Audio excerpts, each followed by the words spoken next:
কখন খাইছে? আরে না হলে এক পোয়া মাটি খাই ফেলেছি। একটা ছাগল এক পা মাটি খাওয়ার পারে?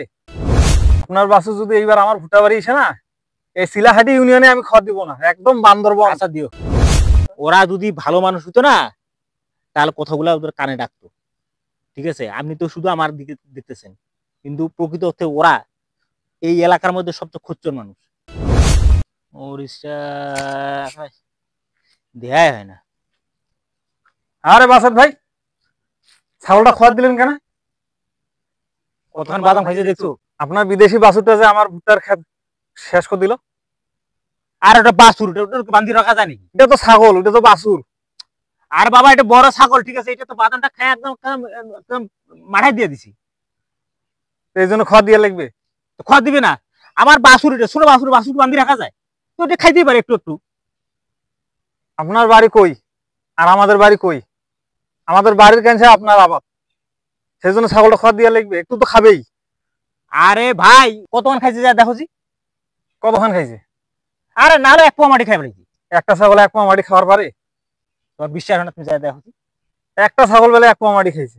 আরে ভাই বাদামটা একদম একটা মুরাদ বসে দিছে, মুরাদ। মুরাদ বসে দিলে তো বাদামটা হবে, এটা বাড়ির বগলে একটু খাবেই ছাগল। তোমাদের ছাগল প্রায় প্রায় আসে, প্রায় প্রায় আসে। প্রায় প্রায় আসে। আপনার বাড়ি কই? আমি না হলো শোনো, আমি না হলো 7 দিন তোমাদের বাসাতে কয়ে আসছি, তোমার কোথায় কারণ নাও না? কোথায় কারণ নেই না? এটা কি সরকারি ক্ষেত যে সবাই নিয়ে ছাগল গরু সারি দিবেন? ছাগল গরু তো ছাড়ি দেয়নি ভাই, ওটা একটু বাড়ির বগলে আসতেই পারে। আরে ভাই আমি 7 দিন ধরে তোমাদের বাসাতে গেছি, 7 দিন ধরে তোমাদের ছাগলটা 7 দিন ধরে এসে খাইতেছি, তোমরা গুরুত্বই দাও না। গুরুত্ব যে দেয় আমি না। কি, আমি কিন্তু আবাদটা নিয়ে যাবো না? হ্যাঁ, আমি কি চুরি করে এটা আবাদ করে যাচ্ছি নাকি? রোজার মাসে কাজটা কিন্তু আপনি ঠিক করেননি।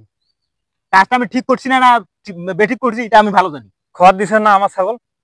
আপনার বাছুর খালি এবার আসুক চিনি আমার ভুট্টা বাড়ি। আমার বাসু যাবে না, দেখি, আমার বাসু যায়ও না। তারপর আমি ব্যবস্থা করছি। আমার বাসু যায় না, বাছুরের। ঠিক আছে, এটা গেছে কারবার না কার বাসু খাইছে, ঠিক আছে, তোমরা উল্টা পাকে দোষ দিছো আমার, আমার বাসু। আচ্ছা, খড় দিলে না বোঝা যাবে? খড় দিলে তো বোঝা যাবে কার বাছুর। খোয়ার খোয়ার খোয়ার দিয়ে লাভ নাই, ঠিক আছে, আমার বাসু যাবেই না, খোয়ার খোয়ারে কত ধমক দিয়ে লাভ আছে? আপনার বাছুর যদি এইবার আমার ভুট্টা বাড়ি এসে না, এই শিলাহাটি ইউনিয়নে আমি খড় দিব না, একদম বান্দরবন। আচ্ছা দিও। আচ্ছা, দেখা যাবে এইবার যদি খালি পরে আমার ভুট্টা।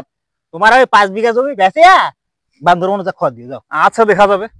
ফাজিল কোথাকার। ও নিজের বেলা 16 আনা আর মানুষের বেলা কিছু না, 11 না। শুনো, এরপর থেকে যদি আমার বাদাম খেতে 30 মিনিট যদি তোমার ছাগল আসে না, ছাগলের ঠ্যাং ভাঙি। বাসুদ ভাই কি হয়েছে? আরে কইও না, ঠিক আছে, বাদামটা আমার আজকে না 5-7 দিন ধরে, ঠিক আছে, ওই যে রহিম আছে না, রহিমকে ছাগল এসে শেষ করে দিয়ে দিছি। আর কইতে গেছি, কইলে কথা শুনেই না, শুনেই না, শুনে না। গতকালকে ছাগলটা খাওয়া দিছি, আজকে রহিমের পুদ এসে আমার মানে উল্টা পাল্টা বহুত কিছু হয়ে গেল, মেজাজটা খারাপ না কও দেখি। আপনিও তো মানুষের সুবিধা না। কি করবো কও দেখি? আপনি মুরব্বী মানুষ, একটা ছোট বাচ্চার সাথে আপনি কথা বলেন রমজান মাসে। শুনেন, আমি বললাম না যে 7 দিন ওনাদের বাসায় গেছি, বাসায় বুঝায় বুঝায় কইছি যে আমার বাদামটা আপনাদের ছাগল খায় শেষ করে দিতেছে। ছাগলটা আপনি নিয়ে বাসায় রেখে দিতে পারতেন, খাওয়া দাওয়াটা ঠিক হয়নি ভাই। আমার কোনো উপায় ছিল না, বুঝছেন? বাসায় রাখিয়ে দিতেন, বাসায় আসতো তখন ওদেরকে বলি দিলে। ওরা যদি ভালো মানুষ হতো না তাহলে কথাগুলো ওদের কানে ডাকতো। ঠিক আছে, আপনি তো শুধু আমার দিকে দেখতেছেন, কিন্তু প্রকৃত অর্থে ওরা এই এলাকার মধ্যে সবচেয়ে খচ্চর মানুষ। মানে এদের আইলের মধ্যে যদি ছাগল উঠে, এটা বিশাল বড় অপরাধ। আর ওদের ছাগল আসি যদি খায় ফসল খায় শেষ করে দেয়, এটা কিছু বিষয় না, এত খারাপের খারাপ। আপনি যায়েন ওদের ক্ষেতের মধ্যে গরু চড়াইতে যান, ছাগল চড়াইতে যান, আশেপাশের লোকজন জিজ্ঞাসা করেন তো যাইতে পারে নাকি? ঘাস পর্যন্ত কাটতে পারে না। না গরু আপনি আইলে নিয়ে যাইতেছেন, একটা মুখ দিতে পারে ওরা ওরা খাতে। এই ঘাস, যারা ঘাস কাটা আছে না, এই লোকগুলো আইলের মধ্যে ঘাস কাটতে দেন। এরা কি পরিমাণে খারাপে খারাপ, আর আপনি এদের সাথে ভালো ব্যবহার করতে হয়েছেন। কি বলেন ভাই, এরা এত খারাপ মানুষ?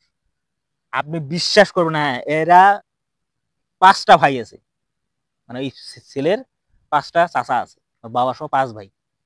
5 ভাইয়ের মধ্যে 5 ভাই একই অবস্থা। মানে এদের ছাগল গরু আপনার খেত খাত শেষ করে দিবে, কোনো সমস্যা নাই, কিন্তু আপনার গরু ছাগল যদি তার ক্ষেতের আইলে উঠে, তাহলে মনে করেন তো খেত খাত শেষ হয়ে গেছে। তবে রমজান মাস তো ভাই একটু স্যাক্রিফাইস করা আর আপনি বিশ্বাস করবেন না, এই পোলা তো যা একটু ভদ্র আছে, এই পোলা বাপ আর চাচা গুলা জঘন্য, মুখ খারাপ, জঘন্য। একটা লোক এই এলাকার ভালোবাসে না। না, আমি ওই দিক দিয়ে যাইতেছি তো রূপরেখাটা দেখতেছি আপনি খুব চাইতেছেন। রমজান মাসে বাসের বাইরে আবার কেউ কখনো তো এরকম করে না, তাই একটু দেখতে আসলাম। কি আর করবো বলেন, কিন্তু রমজান মাসে কি আর, বিষয়টা যেটা শুনলাম কিন্তু খুবই খারাপ লাগলো। রমজান মাসে কি সাথে সাথে চিল্লাই দিয়েছি? এই দেখেন মরিচটা লাগাইছি, মরিচটা দেখেন ওই যে বিভিন্ন জায়গায় ছাগলে কিন্তু খাই ফেলাইছি।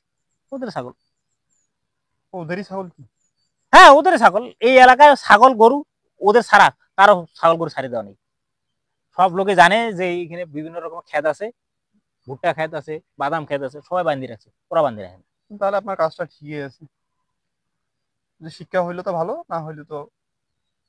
কি করবেন শুনেন, রমজান মাস, ঠিক আছে, মানে এটা কথা আছে না যে ওই আপনি যখন রাস্তায় যখন মানে ওই যে মোটরসাইকেল চালান, তখন আপনাকে চিন্তা করার লাগে যে আপনি হলেন পাকা ড্রাইভার, আর বাকি যেগুলো আছে সবগুলো হলো পাগল। ঠিক আছে, এইরকম অবস্থা। মানে নিজে ভালো থাকতে চাই, কিন্তু আশেপাশের লোকজন যদি ভালো না থাকে, তাহলে নিজে কেমনে ভালো থাকি বলেন? ভালো থাকা সম্ভব না। বাধ্য হয়ে মনে করে যে মানুষের সাথে খারাপ ব্যবহার করা লাগে। এটা আমিও বুঝতেছি যে রমজান মাসে আসলে কারোর সাথে খারাপ ব্যবহার করা ঠিক না, কারণ আমিও বাধ্য হয়ে খারাপ ব্যবহার করতেছি। কি আপনার ভুট্টা খেতে কি পানি দেওয়া হয়েছে? না, পানি দেওয়া হয়নি। যাই দেখি শেষের দিকে বোধহয় থাকেন। আচ্ছা ঠিক আছে। আর শুনেন, ওই যে ওই ইফতারের পরে একটু দেখা করেন তো বাজারে, একটু আচ্ছা আলাপ ভাই। আছে জরুরি। আচ্ছা। আচ্ছা, আসসালামু আলাইকুম। ওয়ালাইকুম সালাম।